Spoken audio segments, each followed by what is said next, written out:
Bore. मैं 8 महीने की प्रेग्नेंट थी और अपनी डिलीवरी के लिए अपने मायके गई थी।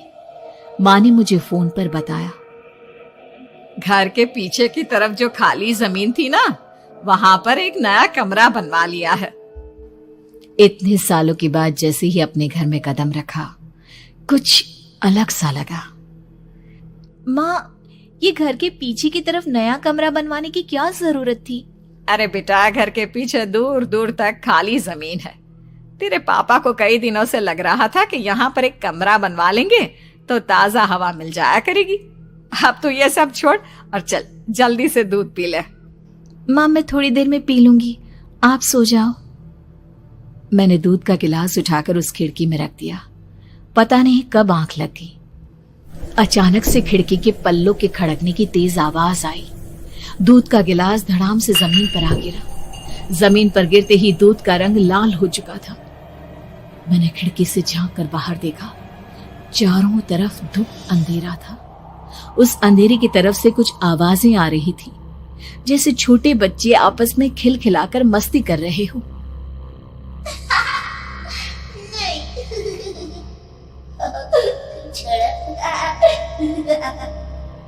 इतनी रात को इतने घनघोर अंधेरे में बच्चों की आवाज कैसे आ रही है? घड़ी में वक्त देखा तो ठीक 12 बजे थे। देखकर मैं सन्न रह गई। बुरी आत्माओं और भूतों की कई कहानियां मैं सुन चुकी थी। वक्त भी कुछ ऐसा ही था। ऊपर से मैं प्रेग्नेंट। सुना था कि ऐसे वक्त में अक्सर बुरी आत्माएं औरतों का पीछा करती है, तो क्या मेरे पीछे भी? पसीने से तरबतर बड़ी मुश्किल से, जैसे कांपते हाथों से मैंने उस खिड़की को बंद किया। जल्दी से जल्दी उस कमरे से बाहर निकलकर माँ के पास जाने के बारे में सोचा, लेकिन जैसे ही दरवाजे की तरफ पलटी, लगा कोई साया हवा की स्पीड से दरवाजे के सामने से गुजर गया। मेरे गले में अटक कर रह गई। मैं जोर से चीख कर माँ को बुलाना चाहती थी, लेकिन वो आवाज खुद मेरे कानों तक नहीं पहुंच पा रही थी। तो माँ तक कैसे पहुंचती?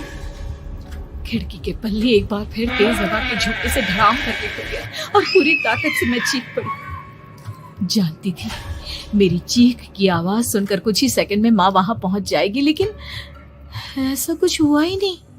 मेरा कलेजा डर के मारे फटा जा रहा था। आखिर माँ ने मेरी आवाज क्यों नहीं सुनी? इतनी गहरी नींद में तो माँ कभी नहीं सोती। ठीक पीछे खुली हुई वो खिड़की।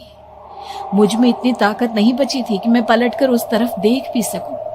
हवा का एक सनसनाता हुआ झोंका उसी वक्त मेरे कानों से आकर टकराया। लगा जैसे किसी ने दबी हुई आवाज में धीरे से मुझसे कहा, चली जाओ यहां से। मैंने दोनों हाथ अपने कानों पर रख लिए और एक बार फिर ताकत लगाकर जोर से चीखने की कोशिश की। माँ! पापा! मेरी आवाज उस कमरे की दीवारों से टकराकर वापस मुझे ही सुनाई दे रही थी। जितनी ताकत के साथ मैंने चीखने की कोशिश की थी, कुछ ही देर बाद उससे कहीं ज्यादा तेज और दर्दनाक चीख मुझे सुनाई देने लगी। कि आवाज ठीक मेरे पीछे खिड़की से आ रही थी। वो आवाज मेरे कानों में पिघलते हुए लोहे की तरह गिर रही थी। उन आवाजों में हैवानियत थी। वो आवाजें किसी इंसान की नहीं है, इतना मैं समझ चुकी थी। कांप रहे हाथों से मैंने अंधेरे में कुछ ढूंढने की कोशिश की। तभी अचानक मेरा हाथ बेड पर रखी टॉर्च पर पड़ा। किसी तरह ताकत लगाकर टॉर्च का बटन ऑन किया, लेकिन ये क्या? सामने दरवाजे पर 3 छोटी लड़कियां खड़ी हुई थी। उनके हाथ में स्टील के चमचमाते हुए चाकू थे। मैं घबराकर लड़खड़ाई और पीछे की तरफ हटी, लेकिन तब तक वो मेरे पास आ चुकी थी। उनकी गर्दन टेढ़ी थी और उनके हाथों के वो चाकू मेरे पेट को निशाना बनाने को तैयार। मैं जोर से चीखी, नहीं, छोड़ दो मेरे बच्चे को, मत मारो, मत मारो, छोड़ दो मेरे बच्चे को। सोनाली, क्या हुआ बेटा? तू इतनी डरी हुई क्यों है? उठ बेटा, क्या हुआ? हड़बड़ाकर मैंने अपनी आंखें खोली। देखा तो दिन निकल आया था। माँ मुझे जगा रही थी। मेरा चेहरा पूरा पसीने से लथपथ था। क्या हुआ बेटा, तुमने कोई बुरा सपना देखा क्या? मैं अभी तक अपने पूरे होश में नहीं थी। वो मेरे बच्चे को मार देगी माँ। वो लड़की मेरे बच्चे को। मैंने घबराकर अपने पेट को छुआ। सब कुछ ठीक था। और वो दूध जो रात को यहाँ पर गिर गया था, उसका रंग लाल हो गया था। माँ ने हंसते हुए दूध का गिलास मुझे दिखाया। तुमने दूध पिया ही नहीं, पूरा का पूरा ऐसे ही रखा हुआ है। तुमसे कहा था ना सोनाली, सेहत के लिए लापरवाही ठीक नहीं बेटा।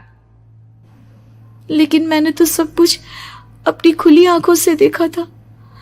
ये सपना कैसे